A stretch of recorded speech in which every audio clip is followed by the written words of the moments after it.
आज का ये वीडियो ना तो किसान आंदोलन के समर्थन में है और ना ये किसान आंदोलन के विरोध में है। ये वीडियो पंजाब के किसानों की असली समस्या पर है।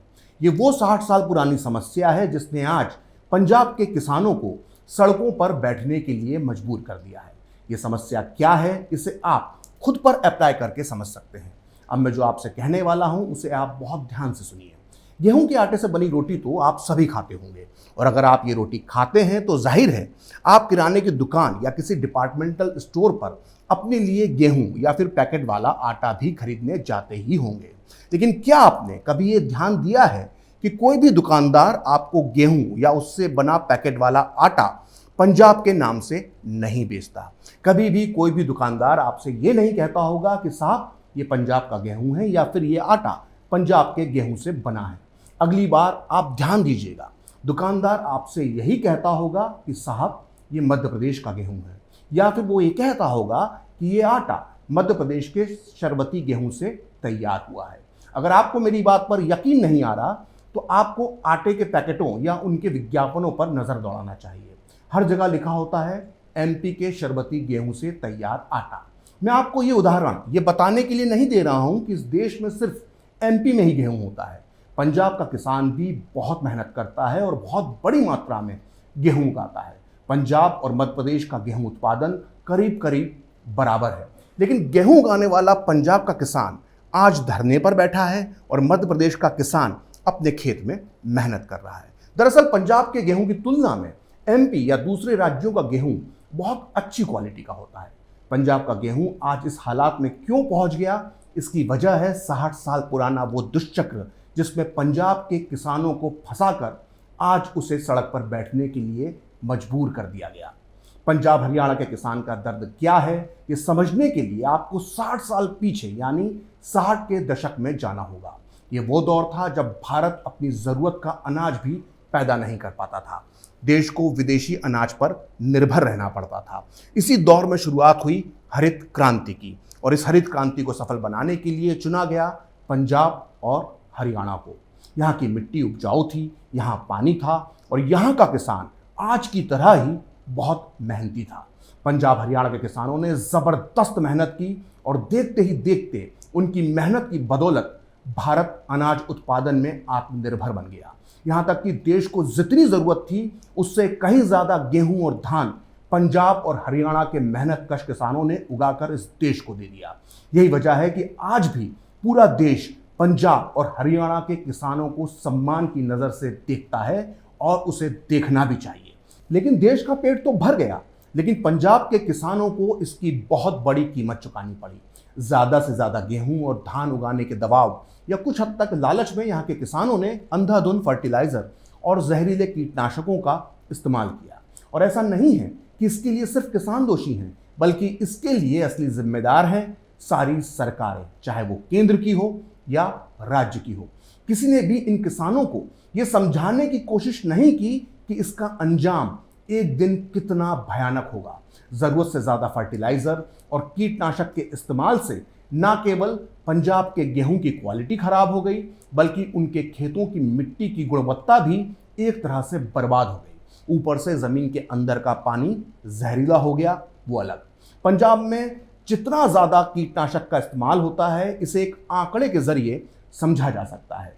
पंजाब में प्रति हेक्टेयर के हिसाब से कीटनाशकों का इस्तेमाल देश में सबसे ज़्यादा होता है।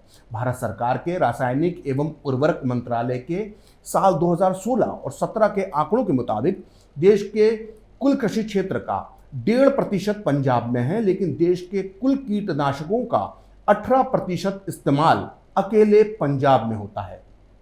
पंजाब में प्रति हेक्टेयर कीटनाशक का उपयोग 740 ग्राम है, जबकि इसका राष्ट्रीय औसत 290 ग्राम है। यानी पंजाब में देश के अन्य इलाकों की तुलना में करीब 2.5 गुना ज़्यादा कीटनाशक का इस्तेमाल होता है। जहां तक दूसरे राज्यों की बात है तो प्रति हेक्टेयर मध्य प्रदेश में 30 ग्राम, राजस्थान में 50 ग्राम, कर्नाटक में 100 ग्राम कीटनाशक का ही इस्तेमाल होता है। वहीं अगर यूरिया की बात करें तो पंजाब में किसान देश के अन्य हिस्सों के मुकाबले 9 गुना ज़्यादा यूरिया का इस्तेमाल करता है। ज़्यादा गेहूं और धान की पैदावार करने के लिए पंजाब में इतना ज़्यादा जहरीले रसायनों का इस्तेमाल किया गया कि आज पंजाब के गेहूं की क्वालिटी पहले जैसी नहीं रह गई। जानकारों के मुताबिक आज हालात ये हो गए हैं कि पंजाब का अधिकतर गेहूं सिर्फ सरकारी खरीद में ही बिक सकता है और इसीलिए पंजाब के किसानों को ये भी डर है कि अगर एमएसपी और मंडी पर संकट आया तो इनके गेहूं का क्या होगा। लेकिन मैं फिर कह रहा हूं कि इस हालात के लिए किसान नहीं बल्कि हमारा सिस्टम जिम्मेदार है, जिसने कभी ईमानदारी से किसानों को सही वैज्ञानिक पद्धति से खेती करना नहीं सिखाया, ना उसे गैर जरूरी कीटनाशक इस्तेमाल करने से रोका। और ये बात मैं नहीं कह रहा बल्कि पंजाब के बारे में ये बात देश के सभी बड़े कृषि वैज्ञानिक और कृषि के जानकार कहते हैं। और इन्हीं में से एक हैं प्रोफेसर RS घुम्मन, जो CRRID चंडीगढ़ से जुड़े हुए हैं। मैं आपको बता दूं कि प्रोफेसर घुम्मन सरकार के किसान बिल के समर्थक नहीं हैं और वो इस बिल को किसान विरोधी मानते हैं, लेकिन उन्होंने हाल ही में BBC.com को दिए इंटरव्यू में जो कहा है उसे आपको ध्यान से सुनना चाहिए। उन्होंने कहा है कि गेहूं तो पंजाब की परंपरागत फसल रही है, लेकिन अब इसकी फसल भी मिट्टी की क्वालिटी खराब कर रही है। प्रदूषण का स्तर बढ़ गया है, गेहूं में खाद और कीटनाशकों का ज़्यादा इस्तेमाल हो रहा है, यूरिया और दूसरे केमिकल स्थानीय लोगों के फूड चेन में घुस गए हैं। पंजाब के कुछ इलाके जैसे बठिंडा, मानसा में खराब पानी की वजह से कई तरह की बीमारी की शिकायतें भी आ रही हैं। पंजाब में धान की फसल को सुंडी और अन्य बीमारियों से बचाने के लिए हजारों किस्म की कार्टाप साल्ट दवाइयों का इस्तेमाल किया जा रहा है, जिसका 20 से 30 दिनों तक असर रहता है। किसान फ्यूराडान दवाई भी खेतों में डाल रहे हैं, जिसकी चपेट में आने से इंसान की मौत भी हो जाती है। इनके अलावा सैकड़ों किस्म की हाइड्रोक्लोराइड सॉल्ट वाली दवाइयों के भी स्प्रे किए जा रहे हैं। इनका करीब 15 दिनों तक प्रभाव रहता है। कृषि विभाग की एक रिपोर्ट के मुताबिक प्रतिबंधित क्लोरडेन नामक कीटनाशक का भी खेती में इस्तेमाल किया जा रहा है, जिससे लीवर, फेफड़ा, किडनी, आंख और तंत्रिका तंत्र को नुकसान पहुंचता है। गेहूं और चावल के नमूनों में एल्ड्रिन और क्लोरफेनविनफास नामक कीटनाशकों का भारी मात्रा में अंश पाया गया है। इन दोनों रसायनों से कैंसर भी हो सकता है। लंबे समय तक ऐसा गेहूं खाने से हार्ट और लीवर से संबंधित बीमारियां या लकवा भी हो सकता है। गेहूं की फसल में केमिकलों का प्रयोग बढ़ने से आपकी रोटी में भी केमिकल के अंश बढ़ते जा रहे हैं। मिसाल के तौर पर पंजाब के भटिंडा और मुक्तसर के अलावा दुआवा के कई ऐसे जिले हैं जहां के गांव वालों के रक्त में 13 तरह के कीटनाशक पाए गए हैं। पंजाब में समस्या खतरनाक हो चुकी है, लेकिन मजबूरी में वहां जमकर गेहूं और धान की फसल में केमिकल का इस्तेमाल हो रहा है। पंजाब की इस खेती को लेकर देश के सभी कृषि वैज्ञानिक और जानकार परेशान हैं। इन्हीं में से एक हैं 93 साल के डॉक्टर सरदार सिंह जोहल। पद्म भूषण से सम्मानित डॉक्टर जोहल भारत सरकार के कृषि लागत एवं मूल्य आयोग के अध्यक्ष और देश के 4 प्रधानमंत्रियों के कार्यकाल में आर्थिक सलाहकार परिषद के सदस्य भी रह चुके हैं। डॉक्टर जोहल की सलाह पर दुनिया के कई देशों ने अपनी कृषि नीतियां बनाई हैं। डॉक्टर जोहल ने हाल ही में वेबसाइट द प्रिंट को दिए एक इंटरव्यू में पंजाब के किसानों की समस्या पर बात करते हुए कहा था कि एमएसपी के कारण हमारी फसल अंतर्राष्ट्रीय फसलों की तुलना में अधिक महंगी है। केंद्र सरकार को स्टॉक अंतर्राष्ट्रीय स्तर पर खपाना पड़ता है। कभी कभी तो यह 2 या 3 रुपए प्रति किलो वाले पीडीएस के दामों से भी कम हो जाता है, लेकिन फिर भी फसलों में रासायनिक सामग्री ज़्यादा होने के आधार पर इसे खारिज कर दिया जाता है। अब आप सोच रहे होंगे कि अगर कीटनाशक फसल, ज़मीन और पानी के लिए इतने खतरनाक हैं तो किसान इसे इस्तेमाल ही क्यों करता है। दरअसल इसकी वजह है हमारा कानून। आपको ये जानकर आश्चर्य होगा कि भारत में अब भी कीटनाशकों के इस्तेमाल से जुड़ा कानून 50 साल से भी ज़्यादा पुराना है, जो 1968 में बना था। 2008 में पुराने कानून को बदलकर एक नया कानून पेश किया गया, लेकिन ये बिल पास नहीं हो पाया। इसके बाद पिछले साल पेस्टिसाइड मैनेजमेंट बिल 2020 लाया गया, जो अब तक संसद में लटका हुआ है। कानून के अलावा एक समस्या और है, कीटनाशकों को लेकर किसानों में वैज्ञानिक जानकारी कम होती है, और लेकिन अगर उसके पास कीटनाशक को लेकर जानकारी भी है तो उसके सामने आर्थिक तंगी आड़े आ जाती है।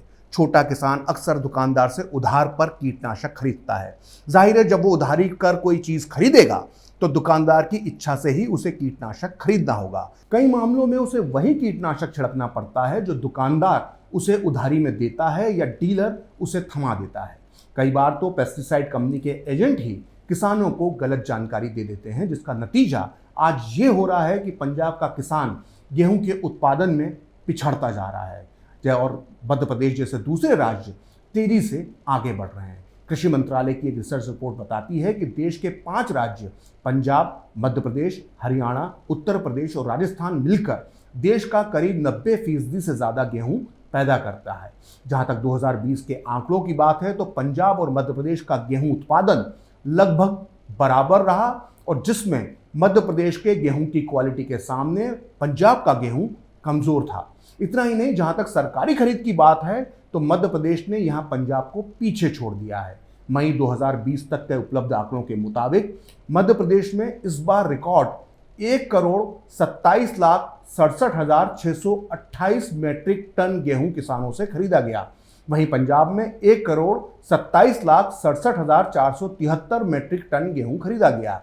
इतना ही नहीं, देश में सरकार द्वारा खरीदे गए कुल 387 लाख मीट्रिक टन गेहूं में से 33% हिस्सेदारी अकेले मध्य प्रदेश की है। मध्य प्रदेश और पंजाब के इन आंकड़ों से आपको वर्तमान किसान आंदोलन की एक बहुत बड़ी वजह समझने में मदद मिल सकती है। आप इसे ऐसे समझिए, मध्य प्रदेश और पंजाब के दोनों सरकारों ने अपने अपने किसानों से करीब करीब बराबर गेहूं खरीदा। दोनों राज्यों के किसानों को बराबर एमएसपी भी मिली, जबकि एक राज्य पंजाब के किसान का गेहूं खराब क्वालिटी का था, जबकि दूसरे राज्य मध्य प्रदेश के किसान का गेहूं बेहतरीन क्वालिटी का था। ऐसे में अब सवाल उठता है कि पंजाब का किसान दिल्ली घेर कर बैठा हुआ है, लेकिन मध्य प्रदेश का किसान फिर भी चुप है। मध्य प्रदेश की तरह ही राजस्थान, बिहार, महाराष्ट्र और उत्तर प्रदेश का ज़्यादातर किसान अपनी अपनी खेतीबाड़ी में लगा है। यहाँ तक कि पश्चिमी उत्तर प्रदेश को छोड़ दिया जाए तो यूपी के बाकी इलाकों के ज़्यादातर किसान भी इस आंदोलन से दूर हैं। इसमें कोई शक नहीं कि अगर आपकी फसल की क्वालिटी अच्छी होगी तो आपको सरकार के भरोसे बैठने की ज़रूरत नहीं होगी। सवाल यह भी है कि जिस पंजाब के किसान के बारे में कभी कहा जाता था कि वो पूरे देश को गेहूं खिलाता है, आखिर खुद उसके राज्य में किस राज्य का गेहूं खाया जाता है, ये भी आपको मालूम होना चाहिए।